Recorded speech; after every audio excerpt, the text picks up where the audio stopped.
Hello, everybody. So we'll be starting in 5 minutes, waiting for more people to join. Till then, you can fill the attendee form.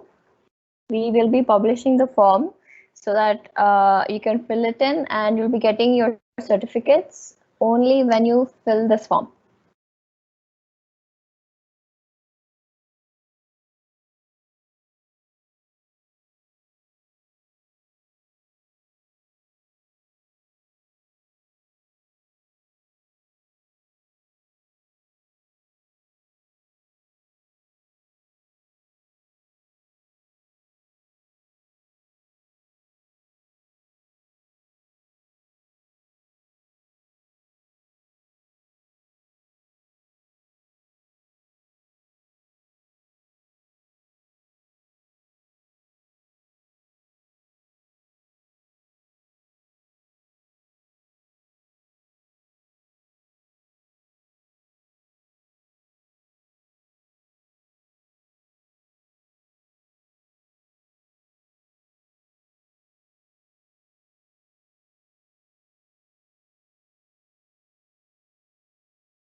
Hello, everybody. Let's start off the session. Um, so I'm going to start off formally. Hello and welcome to another session by Girls Code, this time on collaboration with deeplearning.ai. I'm sure that if any of you are doing any courses online, you guys have definitely must have heard of this. So it is pretty exciting that we got the chance to work with them and present the session today with them. So I'm pretty excited for what the session has in store and what takeaways you will have during the session and after the session. So introducing myself, I am Rida Malik. I am a Microsoft student partner, and today I'll be speaking on deep learning and machine learning. Hello, everybody. I'm Ananya, and I am a Microsoft student partner as well. And I'll also be joining Rida and all of you in the journey of the introduction of artificial intelligence today. So let's not have any further delays, and I think we can start off with the session.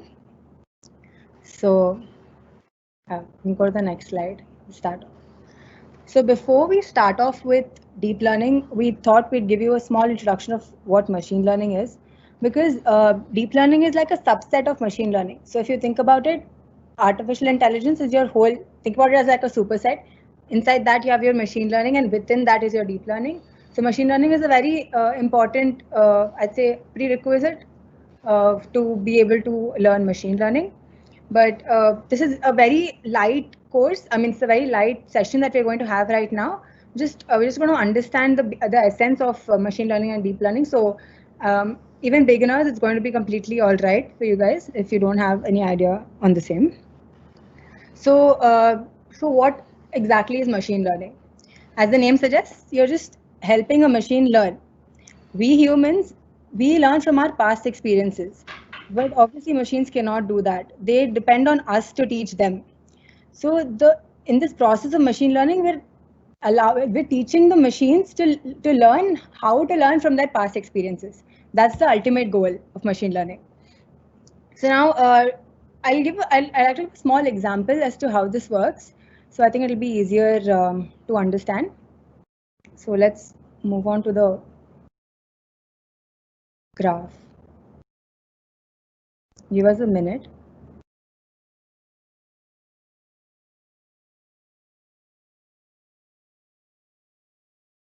So in this process of machine learning, you're not just teaching the model how to learn, but also to analyze and understand the various patterns and things like that based on your input to predict your output.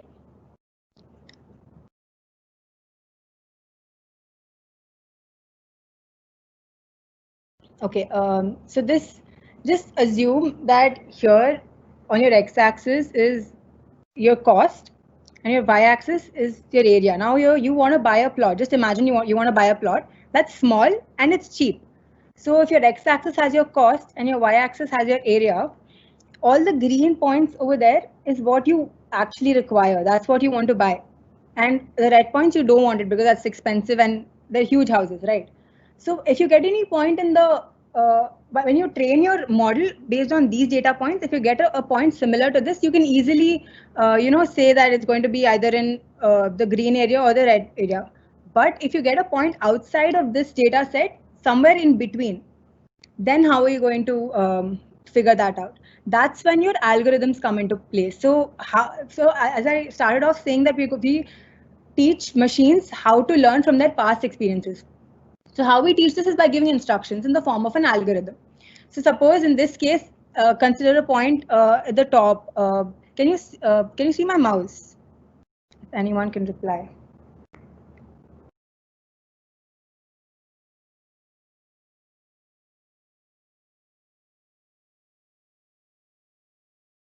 Okay, that's all right. I'll just continue. So imagine there's a point on the top left corner of both the clusters, and it's close to the red. It's close to the red points. Yeah, somewhere there, like somewhere down. It's okay. If you figure out a point somewhere there and you want to know which area it is in, since it's not in any of the big major cluster areas, you draw a circle around it, and then you realize where it depends, where majority of the points are where it's more close to. So if suppose you have like 10 points coming in from the red region and one from the green region, then you know it's most likely to fall in the red region. So that's one algorithm. It's called the KNN. We're not going to go too deep into it, but that's one example of how you can figure out or teach your model to predict new values. So this is the multiple algorithms like this, and we'll not dive into that. We'll just move on from here, and any questions are entertained. We'll keep answering them as we keep going. So now we'll move on to the applications of machine learning. Just give us a minute while we toggle into the PPT again.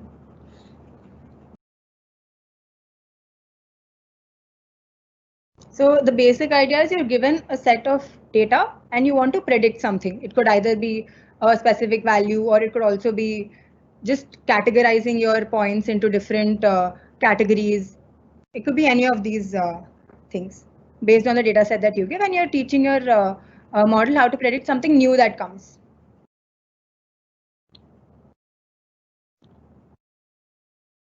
Let's wait for a minute while we get back onto the presentation. You're free to ask any sort of questions. We'll be very happy to answer them.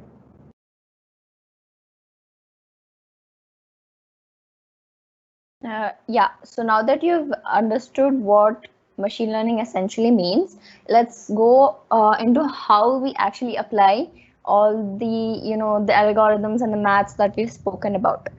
Uh, this is a very nice visualization of the basic applications of machine learning that we see very, very normally around us. So I'm just going to describe a few from this wheel itself. I'll start off with the medical diagnosis. This is something that has helped the healthcare industry exponentially.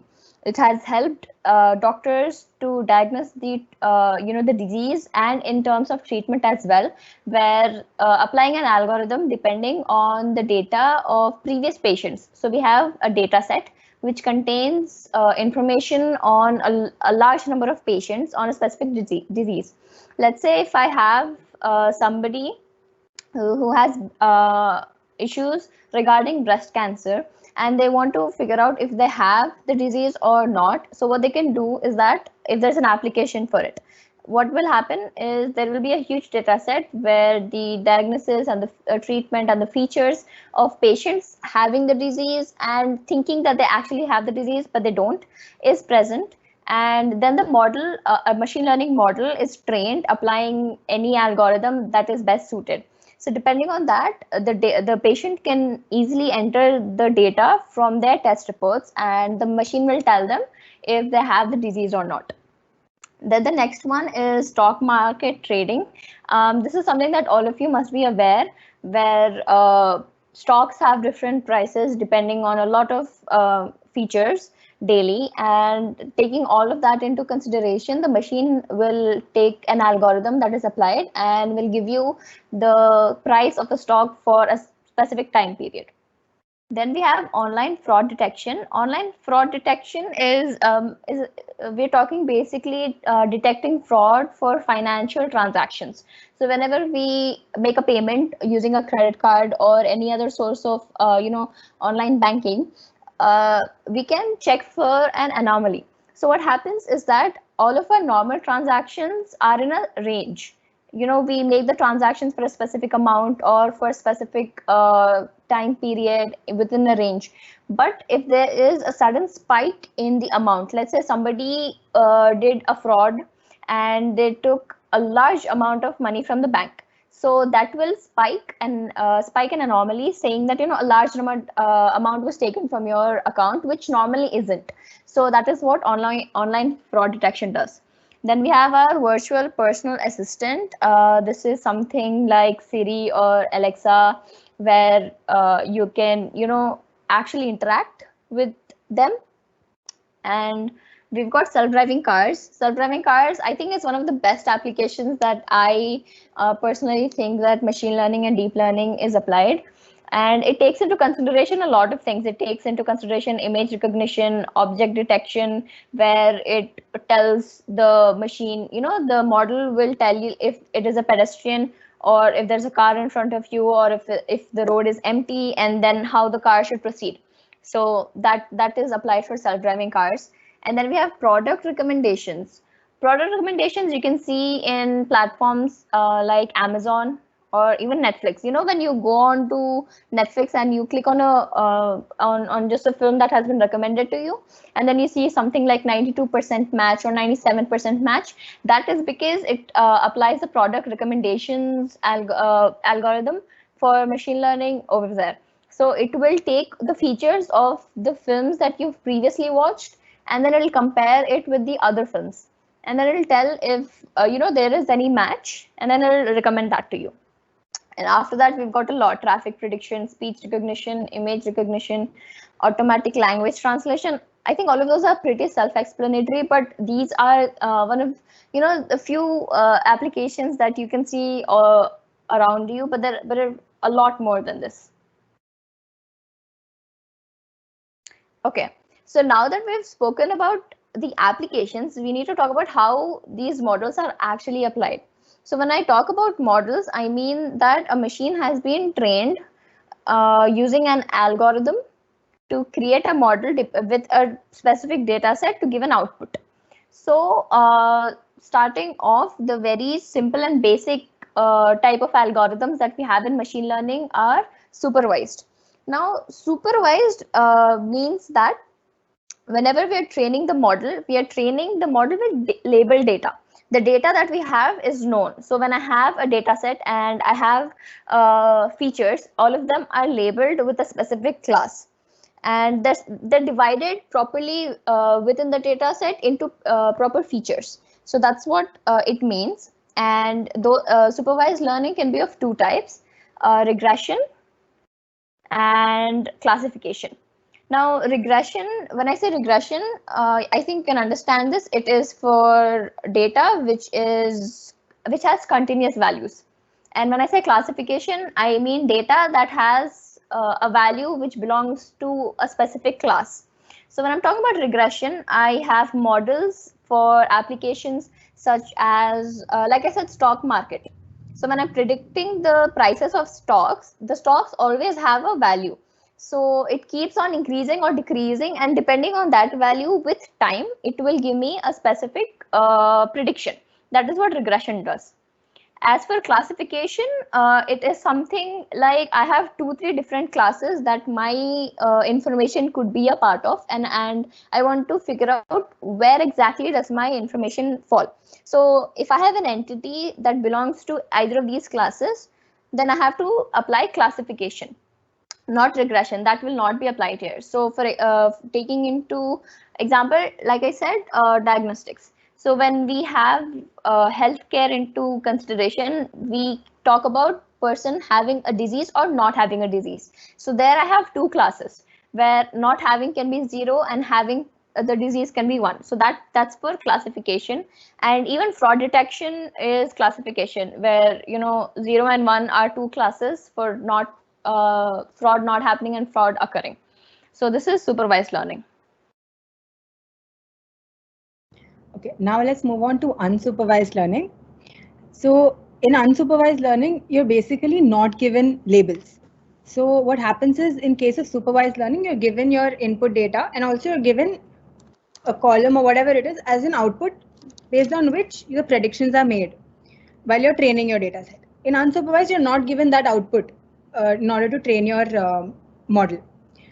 So it's basically, you don't have any sort of labels. I'll give you an example so you'll understand how it's useful. So in case of supervised learning, imagine you want to figure out, like, if you want to detect if there's a cat in an image or there's no cat. That's when you use supervised learning. There your two labels. Imagine 1 is your output for if there is a cat, and 0 is if there is no cat. So when you train your model like that, you get an output that is either 1 or 0 in case of supervised. But however, when you think of your recommender systems, think of the same Netflix example that Rida had previously given. Over here, you don't have any sort of label to you. Like if you've watched a specific number of shows or watched a specific number of movies, it's not, and there might be multiple other people who have watched the same sort of things, but you guys are not given a label. You're just clustered together and put in one category, and the similar people will be watching the same sort of movies next. So that way you're clustered. There's no label given to any of these clusters. You're just divided. So that is your clustering. That is the process of, that's an example of clustering. Now dimensionality reduction. So when you're given a data set, you're given multiple inputs. Like every data point consists of many features. So for example, let's again take an example of you buying a house.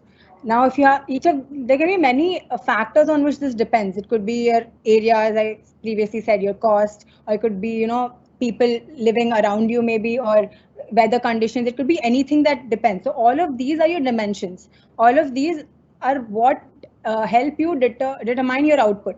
So now imagine if some of these features might be very closely dependent on something else, and they must be similar to something else. So that way one of these features can be eliminated.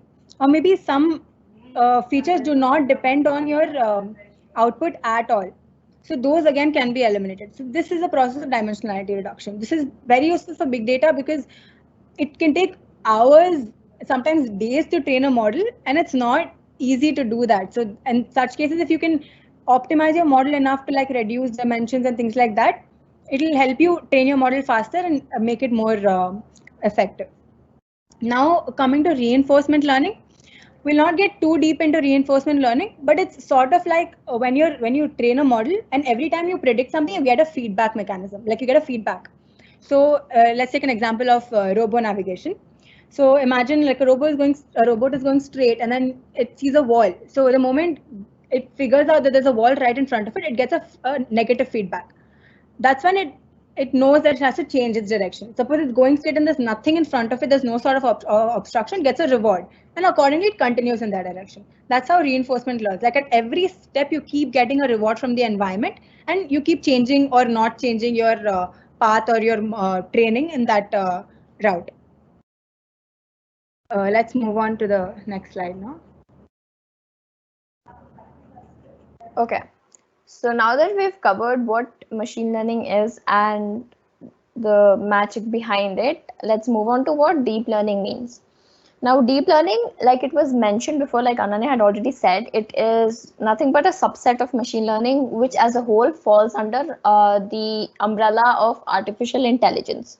So when I'm applying machine learning, what I do is I take some data as the input, I apply an algorithm, and then I get the data processed to get the output. That is what happens when when I'm doing machine learning.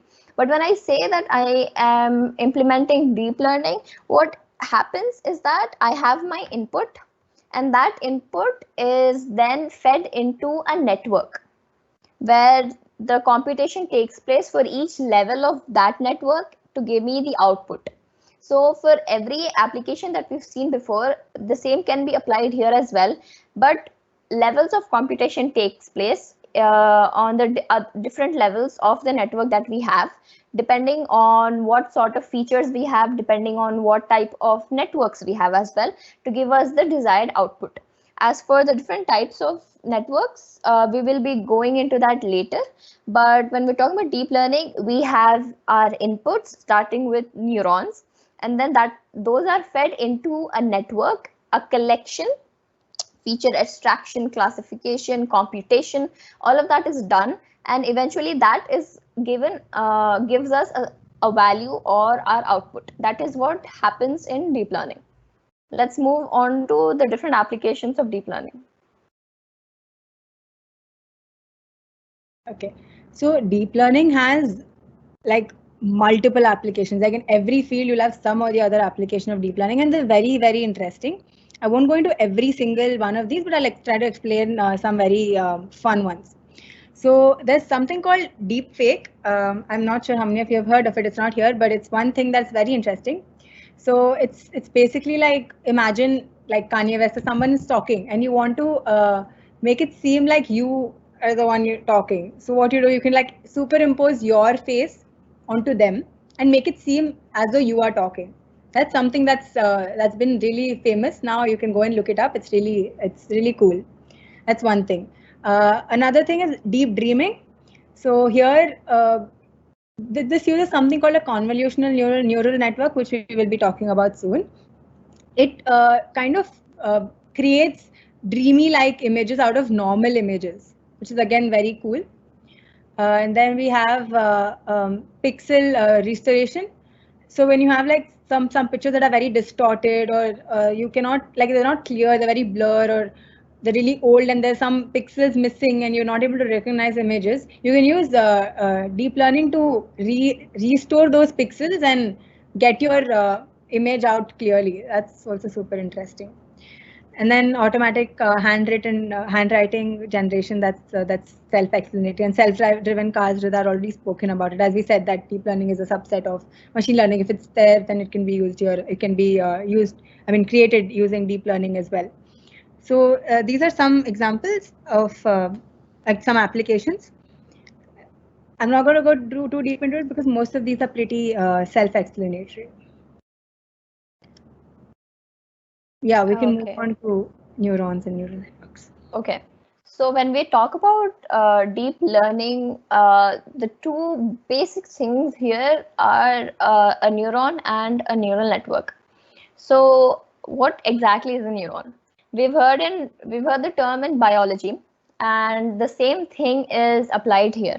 Just how a neuron is super important, and the most basic thing in our nervous system and in our brain. A neuron in a deep learning model or in a neural network is the most basic essential part.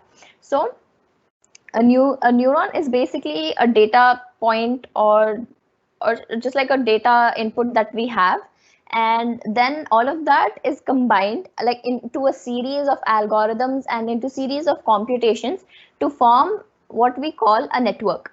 A network is as like you can see, it is a collection of neurons which have a specific relation towards each other that give us the output that we require.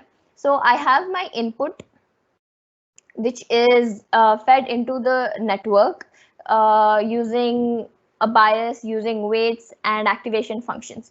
These are terms that are pretty important that you can look into later. But for now, the basics is that when I have my neuron and I apply the computation to it, and then I get on to the next layer. And all of these layers inside are usually hidden. We call them hidden layers. You can't you don't see them when we are doing the modeling of it. So all of these are hidden, but inside there are different levels of computation that takes place. When I said series, you could have different algorithms happening, different computations happening at different levels of the neural network. And or after all of that, we get our output depending on whatever whatever was required. Now, when I say neural networks, these also have different types. Again, depending on what sort of data we are working with and what sort of output we require from that data. So there we have three different types, and we'll be talking about them as well. Okay, let's start off with the most basic form of neural networks, which is the artificial neural networks. Again, as the name suggests, it's just basically your an artificially created neural network. Let's understand how this works a little deeper. Okay, so now you have these are your inputs that you get. As Rida just explained what hidden layers are, I'm not going to go into that again. So you have your input layers. Each of these are assigned something called a weight. Now, what a weight is basically how much the output is going to depend on that specific input. So imagine the first neuron has a weight W1, second one has W2, and third one has W3. No, the first one is input X1, second one is input X2, and third one is input X3. So at this point, when it comes to the second layer, the input is created by a function, like your input becomes W1 into X1 plus W2 into X3 plus W3 into W2 into X2 plus W3 into X3. Like that's basically the input that comes over here from the weight, from the accumulation of the weights and the inputs that you get from your first layer. Similarly, you get to all of these nodes, and at each of these nodes, you create, you provide the user, the model with a way to compute these inputs to come up with an output. Now, this is done with the help of an activation function. Now, these functions are multiple functions. There's something called a sigmoid function, there's a ReLU function. Not going to go deep into that, but these functions basically allow us to teach these to teach the model as to how to go ahead with computing at that point, and giving us specific output. So so there's something. So in the forward direction, you're basically computing these. You're trying to get the best output that you can get by initializing whatever weights that is you want to initialize. That is up to you. But once you come to the end, once you come to the output point of it, you'll realize that there'll be some error that you've predicted. You won't get, obviously at one shot, you won't be getting the exact output that you want. There will be some sort of error. So the entire idea, the whole motive is to reduce this error. So now, once you come to the point when you realize that there's an error, you have to go back and figure out how to reduce this error. Now, this is done by calculating the gradients at every point, and we just keep going back and reducing the error, and again come back forward to compute the second round of your output. This will usually have a lesser error. This is the entire process of your how an artificial how a neural network works. So you start off with your inputs, provide it to an activation function. It gives an output that it happens over and over again at every layer, and then you get an output which again figure out an error, gives it back, and this process of going back is known as the back propagation. So it goes back, forward, and that way you get your final result that you need. That's how a basic neural network also works. And all of the other neural networks are built upon this neural network, this sort of mechanism. So usually it's not necessary that if you have way too many layers, your prediction will be right. That's not how it works. That you have concepts like overfitting and underfitting, wherein if you train the model too much, you get exactly what the exact amount of like the exact outputs on the training set. But when you come to your testing set, you end up getting a very bad accuracy. So that means that your training set has learned really well your model has learned really well on your training set, but it's not able to figure out the right predictions when it comes to something new. So you've got to keep that in mind and also balance that while creating your your model. This is when the optimization comes in. So it's not just, you cannot just generally say that if you add like 20 layers or like a lot of layers, that you'll just end up getting a better model. That's not how it works. So this is like a basic artificial neural network, and we'll now move on to RNNs, and it's just going to be built up on your ANNs. Okay, so I'm sure you must have understood what a neural network is and how it works by what Ananya has explained. When we talk about recurrent neural networks, it is like she just said, it's basically building up on the normal initial neural network that we have.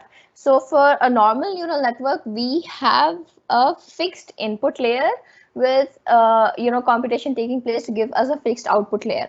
But when we are talking about recurrent neural networks, a network would be called recurrent only when this input, there are various inputs with transformations being applied, and the network takes into consideration the previous inputs as well. Usually every network takes into consideration the previous inputs. But what a recurrent network does is that for giving an output of a layer, it takes into consideration all the previous inputs that have been applied to give us the specific output for the next layer. So we take into consideration that with different inputs of not just the previous layer, but also the ones before, to give us the specific output here. That is essentially what recurrent means, and that is what is being applied here when we are talking about the arrow which shows the backward nature of training the layer. That is what recurrent stands for. And applying all of that computation so many times would eventually give us the output layer separately. Okay, now let's understand what a convolutional neural network is. This sort of neural network is used for detecting or recognizing images. That is the basic idea of a convolutional network. That's where it is most efficient.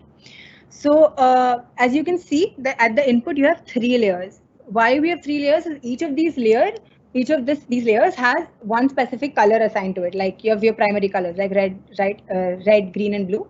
So when these 3 come together, at every pixel there's a specific ratio of these 3 that provides a specific color. So with all these pixels together, you get your image with different colors at different pixels. So that's how your input works. Now, usually images are of very huge dimensions. Like if you take a 64 by 64 image, and you apply it, if you see all the 3 layers, you'll figure out that the whole matrix comes out to be 64 into 64 into 3, which is a very huge matrix. You cannot directly put that into a neural network. It's not going to work like that. So the process of what happens in a convolutional neural network is that you try to reduce the image, and in this process to do this, you apply something called a filter. Like you apply, for example, the most basic filters that you can apply are things like edge detection. So imagine you take a picture of a car, like in this case, a car. At every point, you can figure out the edges of the car, and the next layer that you get will be a little smaller and a little more clearer. This is how your convolutional neural network works. So how this filter works is that in this huge matrix of 64 into 64 into 3 size, you take a very small filter, considered to be like a 3x3 matrix or something like that, and you pass it through every part of this image. And at every part, like when this 3x3 matrix is superimposed on your image at one portion, it takes a dot product of that and gives out as a specific output. So the 3x3 that was already there on your previous image becomes one pixel at the end, as you can see over here on the second layer, becomes just one. So at every point you keep reducing the size. At every layer you reduce your size, and you get a more clearer version. Now these filters can go from edge detectors to even like face, like eyes detectors, mouth detectors, beak detectors, and things like that. It can go really, it can become very complex after a specific time. So the whole process, so instead of having basic layers, basic neural network layers, these layers are known as convolutional layers. The main purpose is to make your image more clearer and a little smaller. And at the end, even though you keep making it small, it's still, if you see the second last layer, like right before classification, it's still a pretty big layer to put directly into a neural network.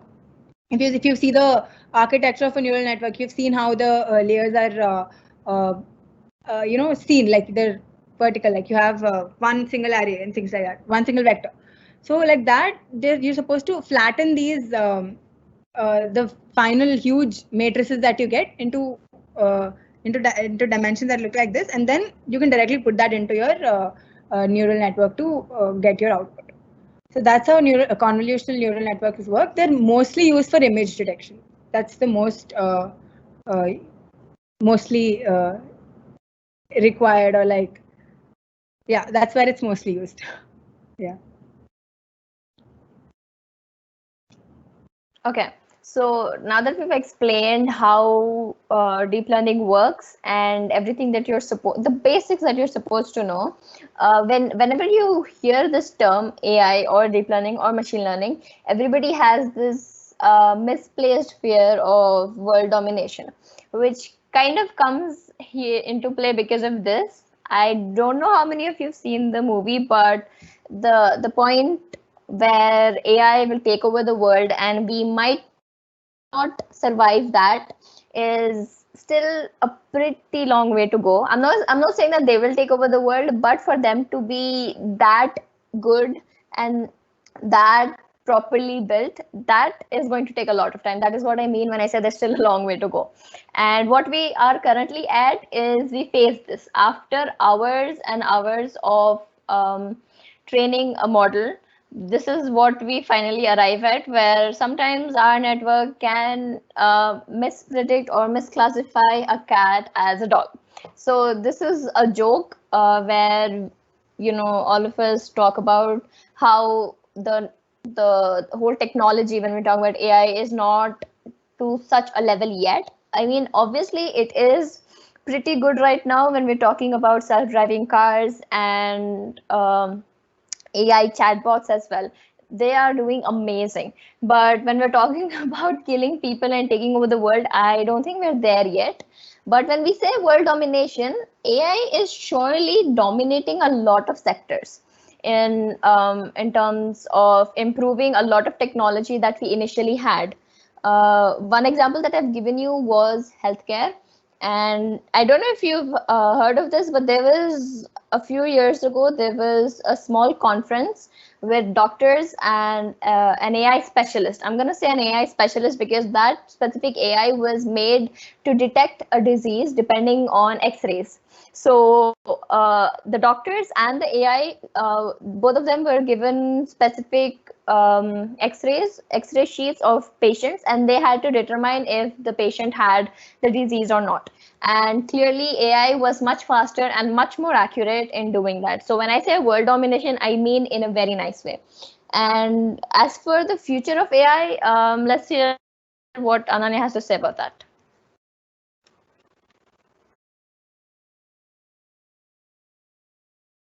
I think Rida has like covered most of what we can look forward to in terms of AI. When it comes to these things that people say that it's going to take away jobs and things like that, what we've got to understand is, even though it might take away jobs, it might just take away the laborers' jobs and give us a whole new range of jobs. Like it can help, it can open up a huge spectrum of jobs when it comes to creating these models and working with AI.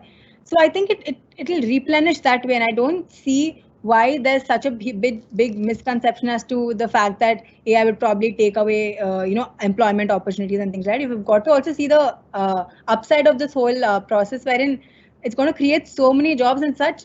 And this is such an interesting field. It's going to just help us all. This whole idea of artificial intelligence is so interesting that I don't think we're going to lose out on any of we're not losing out on anything with the development of AI. And in the future, I think we can expect things like more safety when it comes to roads and things like that. Like if there are more AI driven cars, you can expect almost null accidents and things like that, because when it comes to machines, there's usually a very less scope of error. It's obviously if you train it well, that is, but there's very less scope in comparison to humans, and that's a known fact. So obviously that is one thing that we can look forward to. And I'm not sure how many of you have already heard of this, but there are these there's something called there are these models that have been created to learn chess. Like they've learned it has learned chess in what, like 6 hours or something, and it has literally beat the world champion in chess. So when these models are able to learn so well and so accurately, so effectively, I think there's so much more that this field has in store for us. And also there are these markets like in Amazon. I don't know how many of you have heard of this, but you have like this market that is present in most of Amazon buildings today, wherein you just go inside, you pick up whatever you want to, put in your basket and leave. You don't have to do any sort of payment. You don't have to do anything. You just go inside, pick it up, and all your payment, everything is done. You just go inside, pick it up, go.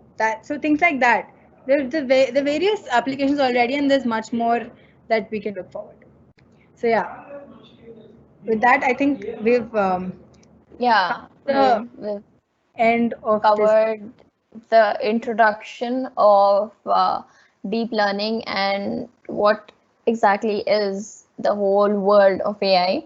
And we'll address a few questions now if there are any, and if you guys have any questions, then please send it in. There's one question. I'll take it. The question is, which algorithm is used for student performance prediction systems? So see, again, that depends on what you're expecting. Like if you were given like hours of study or things like that, and you want exactly how many marks they'll get, then you can take something like a linear regression or something like that. It'll give you exactly how many marks that specific individual is going to get. However, if you want to like cluster them, if you want to see if they'll pass or they'll fail, then you take a classification algorithm that's again supervised, because you'll have I'm pretty sure you'll be having data set. You'll have a data set with your inputs as well as whatever expected output that is required, like who has passed in the past, who has failed in the past. And then accordingly you can take your classification algorithm. It could be KNN, it could be SVM, it could be anything that will help you classify your model. So I think that those, it depends on what output you're expecting. That's how you can judge your what model to be used.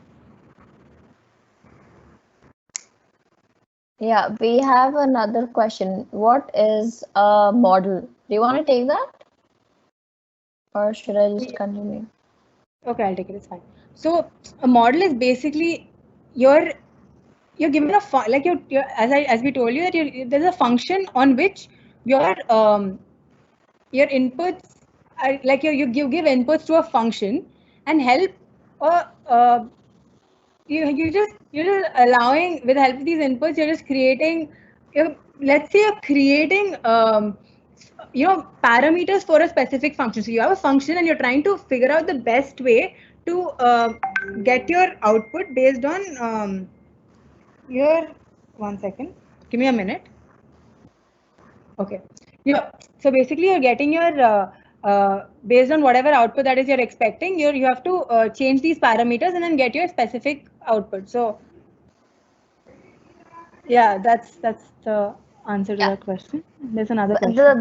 the question has like a bit of the answer in itself.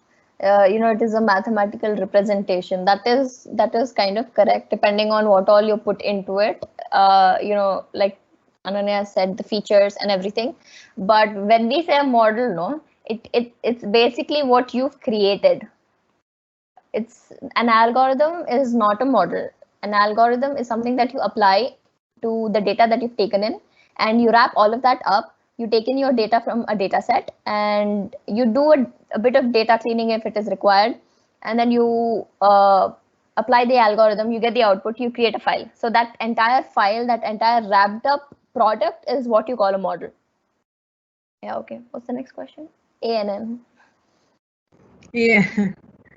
Uh, Is it that there is a doubt in ANN because somebody just sent ANN? Okay, moving on.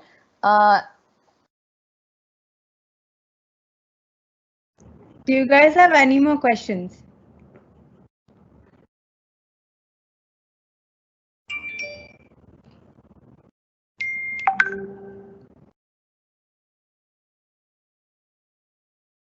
Okay, let's just wait for 5 more minutes for any more questions, and then I think we can close the session.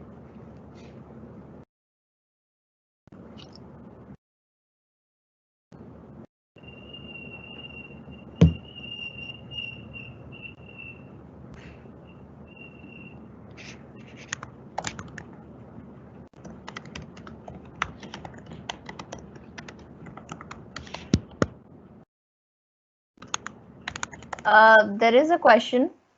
What are the most active areas of research in deep learning currently? Okay, so there is so much when we talk about deep learning, it does not even stop. So Ananya had mentioned this already about deepfake. It is very, very famous in terms of how people also misuse that technology. But regarding that, there is a lot of work going on how to detect a deepfake. Recently, Facebook had even conducted a hackathon, if I'm not wrong, to see if they could create a model, or they could create something that could be able to detect if a video or the input picture that they have is a deep fake video, a deep fake picture, or is it authentic. So that is very, it's not an easy job to do, but they're actually working on it. But apart from that, there is a lot more going on in terms of human behavior. And when I said healthcare, I was talking about like the basic things, but a lot is going on in the healthcare industry as well. And that is one thing that all of us can, actually look forward to.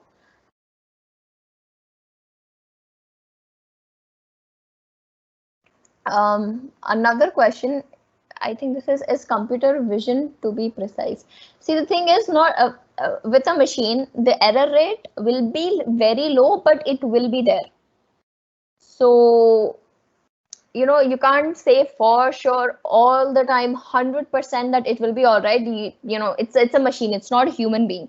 So you can get to a very high accuracy to a certain extent. Not if you go like really, really high, then that the machine is making a mistake. So it can be precise, but not really, really high.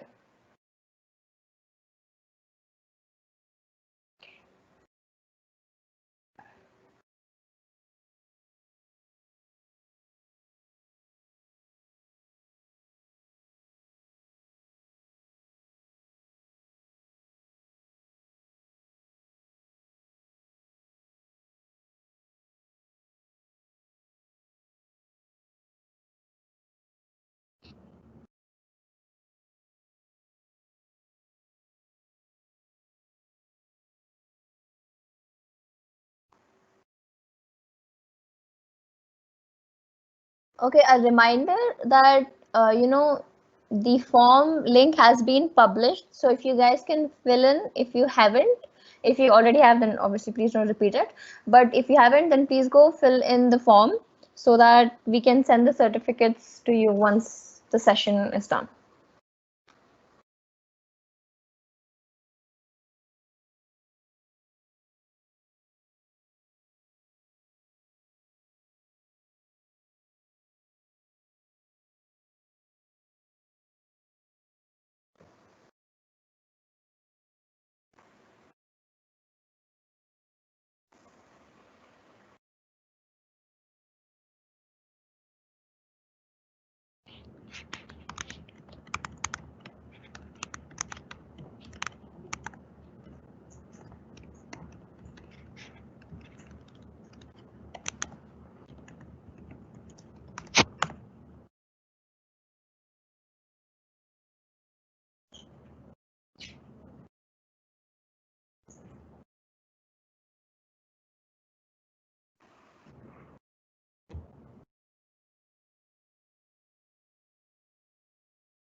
Guys, we're answering questions, so you can keep putting them in, and we're replying to them.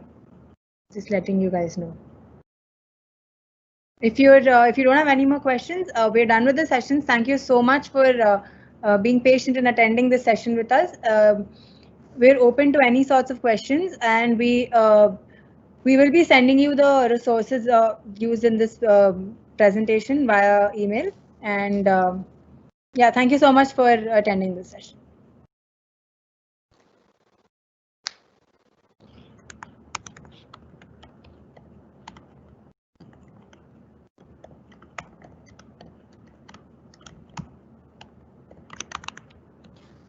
There is a question that was just sent based on the current scenario. Okay, so okay, let me just publish the question so all of you can read it. Okay, so this will obviously fall in the field of healthcare, but when I say the data that we have gotten till now is based on the patients who have characteristics of the tests, the treatments. That is what we use for healthcare. Now, when we're talking about the specific virus that we have right now, it belongs to a family of which we are using the features right now, which is being used. But the thing with viruses is that, now this is completely biology, but the thing with viruses is that there are different strains and they mutate, and every human being, it depends on the host that it is attacking, so it's different for every person. So till a certain extent we have been able to use it, but I don't think we can go much ahead with the virus and using this technology as of now. We need a lot more of research to be done. So I think maybe after that we can get into it. But right now we don't have like a lot, but for sure it can be used.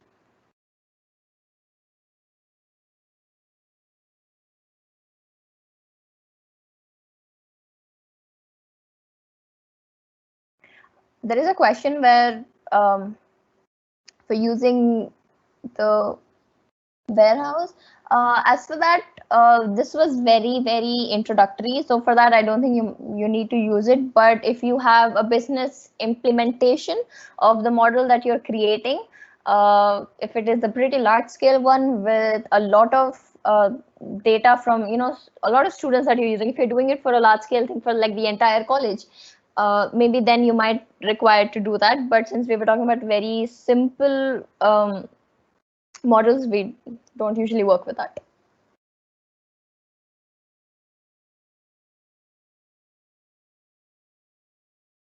Okay, so we've answered most of the questions that have come in, and if you guys have any suggestions, also you can leave them in. Anything else that you'd like to hear and that you'd like to know. Since this was a pretty beginner session, there is a lot more that actually goes on behind the scenes, and we will be providing you with the link as well. So if once you go through the whole thing again, you can go through the important points and the highlights, so that if you start working on it, you will realize there is so much more into, that goes into creating deep learning models.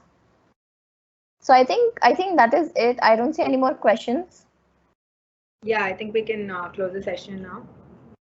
Yeah, okay. So thank you so much, guys, for attending the session. It was a great experience for us to conduct it for you. And it's amazing how you guys had so many questions. And it was really nice to see the amount of interest that you've put in. And like I said before, if you have any questions or suggestions, let us know. One second, there's one more question. They're asking us they're like, can you suggest books, articles, or websites to learn more about these algorithms? The course by Andrew Ng Yeah. is the best thing that you will ever do when it comes to this. We've done it, and it's one of the best things that we've done. It's so informative, it's so deep, like it's extremely technical. That's the best place that you can. It could be for beginners or even people who have already done it. It's still a very it's a great refresher for them as well. So you should definitely look that up. Also regarding that, the best part of this is you will be receiving a form later on that you will have to fill in, and if you fill that in, you will get a promo code, and you can use that to get 50% off on all deeplearning.ai courses that are there on Coursera. So you can use all of that as an answer for this question. If you want to learn anything, just go there. This is not any sort of marketing or anything that we're doing. We have genuinely done the course and we have learned so much out of it. Like everything that we've learned is from there. So you guys remember to fill in the form. You will get a follow-up form after the session from Deep Learning AI, and once you fill that in, you'll get all of the information, and then you can learn. And even through the courses, there are a lot of resources. So that is like one big umbrella that we've given you that answers the question. I think that's it. Are there any more questions, guys? Or should we end it? Questions are done. I think we can end the session now. If there are any other questions, they can reach out to us via mail or anything. Yeah, just ping us whenever you can. Send a mail to either our emails or to Girls Code, or connect with us on LinkedIn if you guys need it. But yeah, so let's end the session now. Again, thank you so much. Thank you so much, guys. Hopefully see you later for any other sessions that we have. Bye.